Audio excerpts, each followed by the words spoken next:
नमस्कार. कृष्णसखी कलाकुसर या यूट्यूब चॅनलवर आपल्या सगळ्यांचे पुन्हा स्वागत. मी या चॅनलवर वेगवेगळे लोकरीचे रुमाल कसे विणायचे याचे व्हिडिओज टाकले आहे आणि तुम्ही ते बघत सुद्धा आहात. अशा प्रकारचे जर तुम्हाला हे पण आवडत असेल तर तुम्ही ते पण बघू शकता. पण हे सगळे जे लोकरीचे रुमाल आहे ते थोडे साध्या पद्धतीचे आहे, म्हणजे याला डेकोरेटिव्ह असं काहीच लावलेलं नाही आहे. पण आता लग्नाच्या वेगवेगळ्या समारंभासाठी, हळद, मेहंदी अशा वेगवेगळ्या कार्यक्रमांसाठी थोडे डेकोरेटिव्ह लोकरीचे रुमाल चांगले वाटतात. त्यामुळे मी या व्हिडिओमध्ये या प्रकारचे डेकोरेटिव्ह रुमाल कसे बनवायचे ते सांगितले आहे. म्हणजे यामध्ये मी मोती लावले आहे. तुम्ही आणखी याला मोतींनी असं सजवू शकता. तर हे मोती कसे लावायचे, लोकरीच्या क्रॉचेटच्या विणकामामध्ये मोतींचं वर्क कसं करायचं ते व्यवस्थितपणे या व्हिडिओमध्ये सांगितलं आहे. आणि बाकी हे क्रॉचेटचे विण कशा करायच्या ते सुद्धा व्यवस्थित सांगितलं आहे. त्यामुळे तुम्ही हा व्हिडिओ पूर्ण बघा आणि अशाच पद्धतीचे लोकरीचे रुमाल बनवून तुम्ही तुमच्या कार्यक्रमामध्ये व्यवस्थित सुंदर अशी सजावट करू शकता. हे बनवण्यासाठी किती लोकर लागली आहे आणि कोणती हुक वापरली आहे आणि मोती किती लागले आहे हे सगळ्यांची माहिती मी डिस्क्रिप्शन बॉक्समध्ये दिली आहे. त्यामुळे तुम्ही डिस्क्रिप्शन बॉक्ससुद्धा चेक करा. ऑरेंज रंगापासून सुरुवात करू. सगळ्यात पहिले एक नॉट करून घ्यायची आहे आणि 7 चेन करायचे आहे. 1 2 3 4 5 6 7 आणि फर्स्ट चेनमध्ये स्लिप स्टिचने जोडून घ्यायचं. म्हणजे इथे एक असा सर्कल तयार होईल, छोटा रिंग तयार होईल. नंतर इथे 3 चेन करायच्या, 1 2 3 आणि या छोट्या सर्कलमध्ये डबल क्रोशा करायचा. असे आपल्याला एकूण 12 डबल क्रोशे करायचे आहेत. 12 डबल क्रोशे करायचे आहेत या छोट्या सर्कलमध्ये.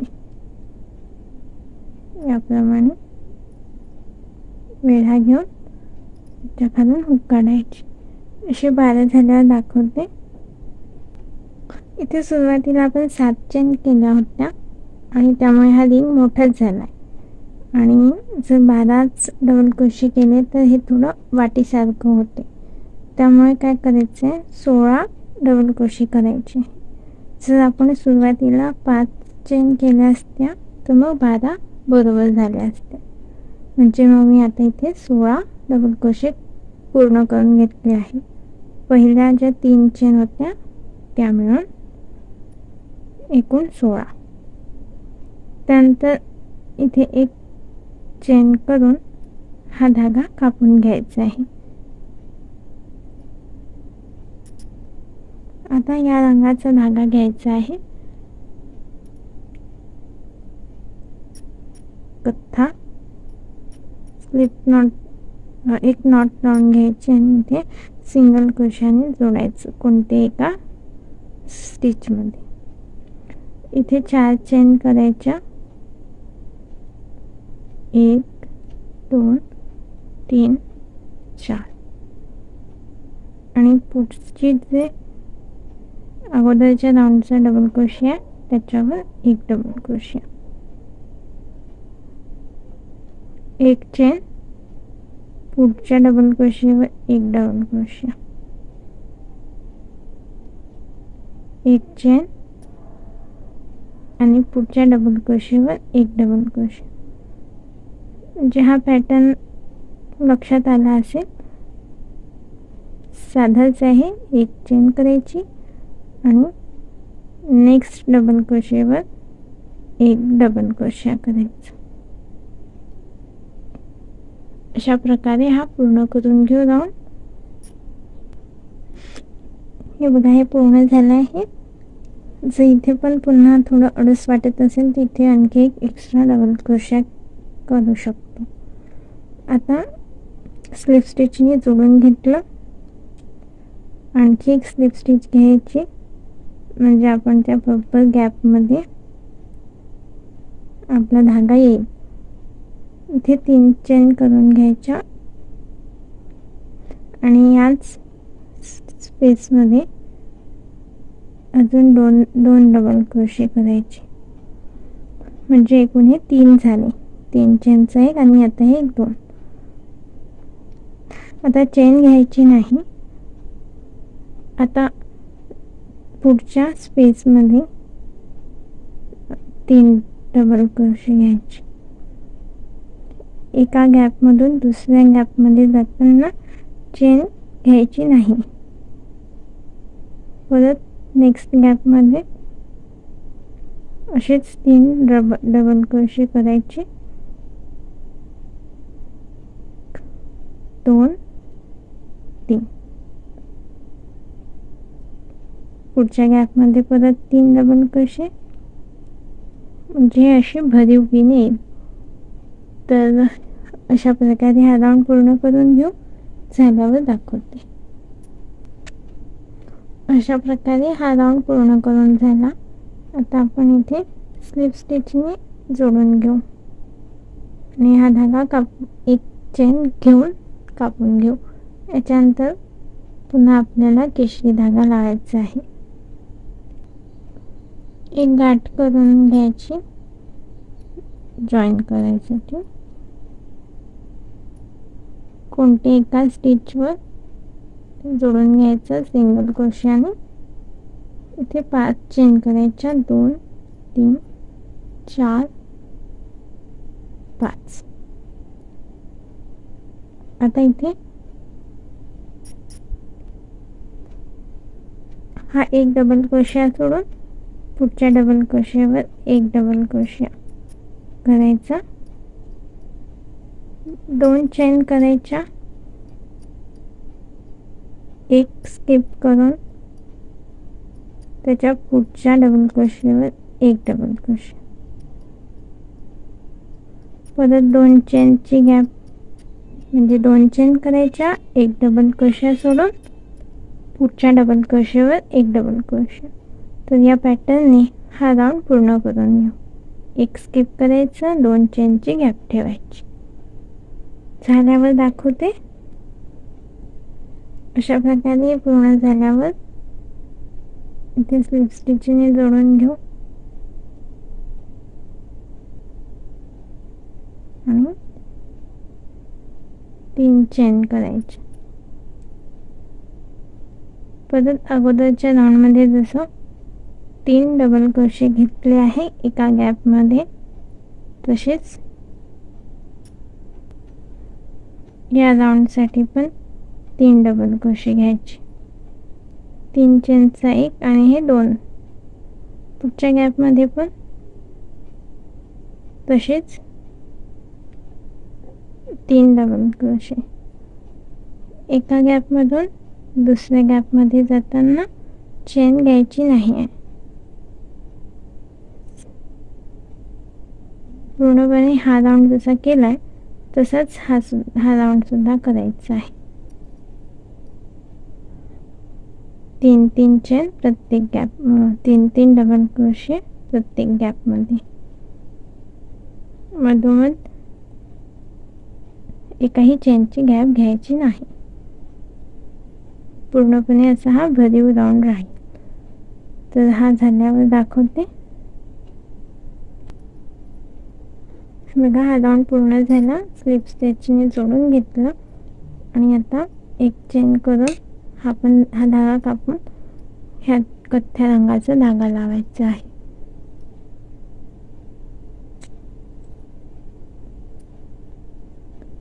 आणि या रंगाने हा जसा राऊंड केला आहे याच्या आधीचा तशाच प्रकारे करायचं. एक नॉट करून घ्यायची. कोणते एका स्टिचमध्ये जोडायचं. सिंगल क्रोशियाने आणि 5 चेन करायच्या, 2 3 4 5. एक डबल क्रोशिया स्किप करून पुढच्या डबल क्रोशियामध्ये एक डबल क्रोशिया करायचा, पुन्हा 2 चेन करायच्या, एक सोडून पुढच्या डबल क्रोशियावर एक डबल क्रोशिया, 2 चेन, एक सोडून पुढच्या ह्याच्यात एक डबल क्रोशिया. ह्या पण ठिकाणी आपण तसंच केलं होतं. तर अशा पद्धतीने हा राऊंड पूर्ण करून घेऊ.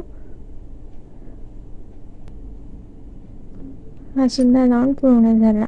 आता इथे एक स्लिप स्टिच घेऊन आपण जॉईन करून घेतलं आहे. पुन्हा इथे 3 चेन करायच्या आणि या गॅपमध्ये एक डबल क्रोशिया, याच्या पुढच्या गॅपमध्ये 2 डबल क्रोशिया.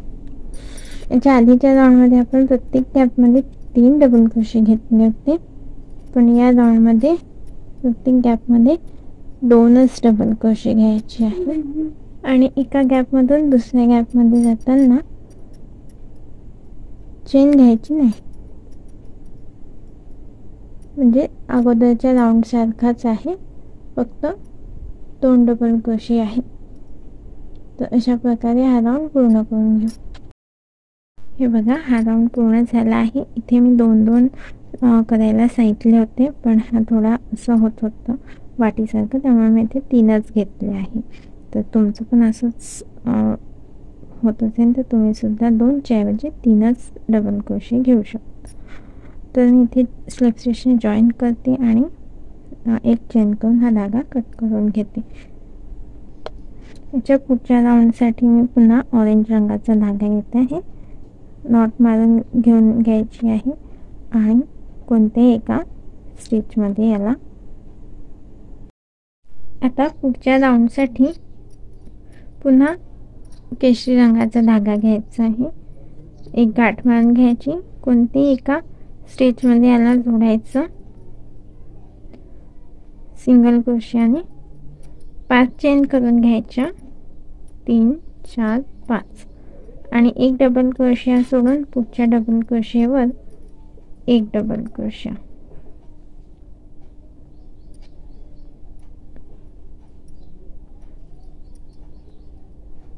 याच्या आधीच्या राऊंड सारखाच हा राऊंड करायचा आहे. 2 चेन, परत एक सोडून पुढच्या डबल क्रोशियावर एक डबल क्रोशिया, 2 चेन, एक डबल क्रोशिया सोडून पुढच्या एक डबल. तर अशा प्रकारे हा राऊंड पूर्ण करायचा आहे. 1 2 3 4 5 6 7, 8वा राऊंड आहे हा. याच्या नंतरचा राऊंड असाच राहील, म्हणजे प्रत्येक गॅपमध्ये 3 डबल क्रोशिया ऑरेंज रंगानेच. 8वा झाल्यावर परत 9वा आणि 8वा झाल्यावर हा 9वा राऊंड, म्हणजे हे 3 डबल क्रोशिया प्रत्येक गॅपमध्ये. हा 8 आणि 9 राऊंड या कथ्थ्यासारखंच करायचं आहे, कथ्थ्याचे जसे 2 आहे तसे. नंतर 10वा आणि 11वा राऊंड हे ऑरेंज आहे याच्या आधीचे, त्याच्यासारखा करायचा आहे, म्हणजे 4थ्या आणि 5व्या राऊंड सारखा, पण तो कथ्या रंगाने करायचा आहे. किंवा म्हणता येईल की याच राऊंड सारखा करायचा. तर हा 9वा 8वा आणि 9वा झाल्यावर 10वा आणि 11वा सेम असाच आहे, कथ्या रंगाने असाच, काहीच याच्यात चेंज नाही. तर मी 10वा 11वा हे 3 राऊंड झाल्यावर दाखवते. हे बघा, अशा प्रकारे आपण 11 12 हा राऊंड केला आणि त्याच्यानंतर पुन्हा 2 राऊंड केले. अजून मोठा साईज पाहिजे असेल तर हेच राऊंड तुम्ही पुन्हा रिपीट करू शकता. आता ह्या वेगळा आहे, त्याच्यासाठी गाठ मारून घ्यायची आणि कोणती एका गॅपमध्ये जोडून घ्यायचं.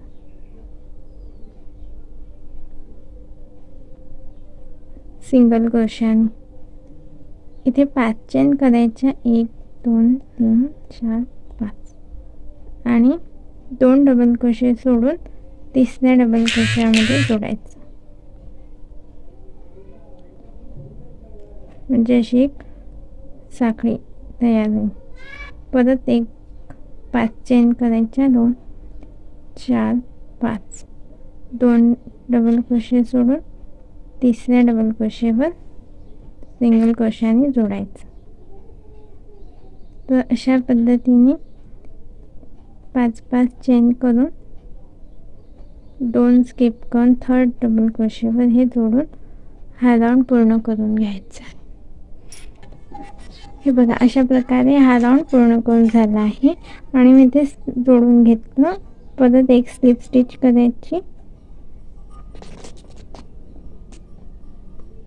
आणि इथे 3 चेन करायच्या. आता ही जी गॅप आहे यामध्ये 10 डबल क्रोशे करायचे.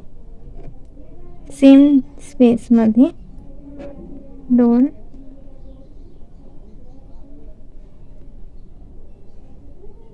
3 4 5 6 7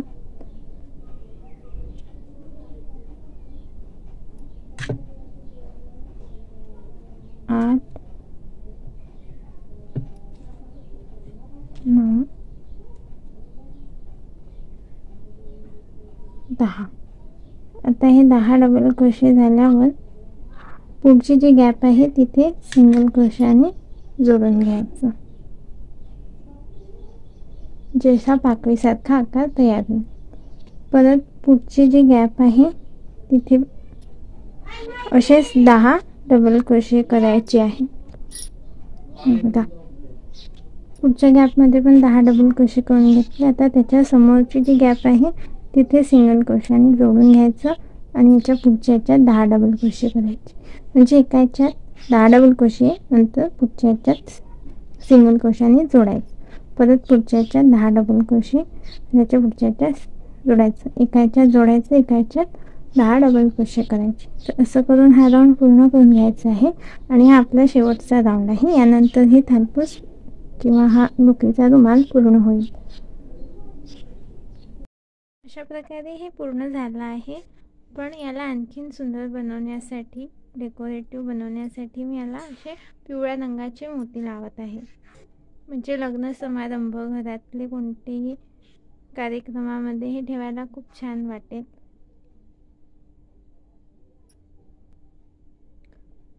तर हे ह्या जे पाकळ्यामध्ये गॅप आहे तिथे लावत आहे.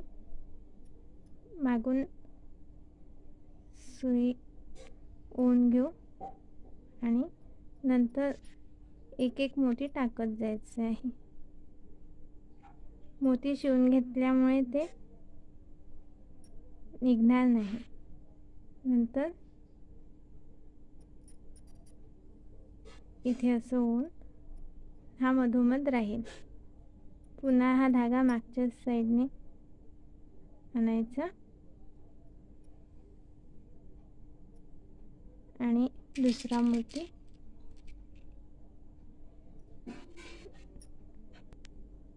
मोती ओढून घेतला, तो पण या गॅपमध्ये येत आहे. पुन्हा धागा मागच्या दिशेने ओढायचा. अशा प्रकारे हा प्रत्येक पाकळीच्या मधोमध मोती छान प्रकारे ओढला जात आहे. हा धागा आता मागूनच समोर आणायचा, म्हणजे मधामध्ये धागा दिसणार नाही.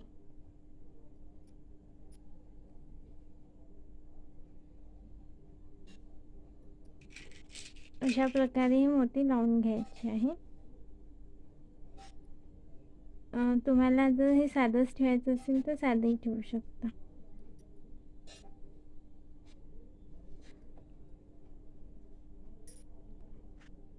असे मोती लावून झाल्यावर दाखवते. अशा पद्धतीने मी सगळ्या पाकळ्यांमध्ये मोती लावून घेतले आहे आणि शेवटी इथे गाठ मारून घेतली आहे. नेहमी जशी धाग्याची गाठ मारतो तशी. तुम्हाला आणखी सुरेख बनवायचं असेल आणि आणखीन मोती लावायचे असेल तर अशा गोल आकारात आधी या तीनही राऊंडमध्ये तुम्ही लावू शकता. त्यामुळे ते आणखीन चांगलं दिसेल. पण मी हे समजा आपण टेबलवर ठेवायला घेतलं तर याच्यावर वस्तू ठेवू शकतो. त्यामुळे मी मधात कुठेही मोती लावले नाही, फक्त शेवटी लावले आहे. पण तुम्हाला हे जर झाकायसाठी घ्यायचं असेल तर तुम्ही अशा प्रकारे गोल किंवा असे 4 बाजूंनी उभ्या रेषेत सुद्धा लावू शकता. तर हा नवीन वेगळ्या प्रकारचा रुमाल बनवला आहे. हा व्हिडिओ तुम्हाला नक्कीच आवडला असेल तर व्हिडिओला लाईक करा आणि इतरांना पण शेअर करा. चॅनलला सबस्क्राईब करा आणि बेल आयकॉनसुद्धा दाबून ठेवा. तर तुम्हाला अशाच मी वेगवेगळ्या लोकरीच्या रुमालाचा किंवा आणखी वेगवेगळे लोकरीच्या विणकामाचे व्हिडिओज टाकत आहे. त्याचे नोटिफिकेशन सगळ्यात पहिले मिळेल.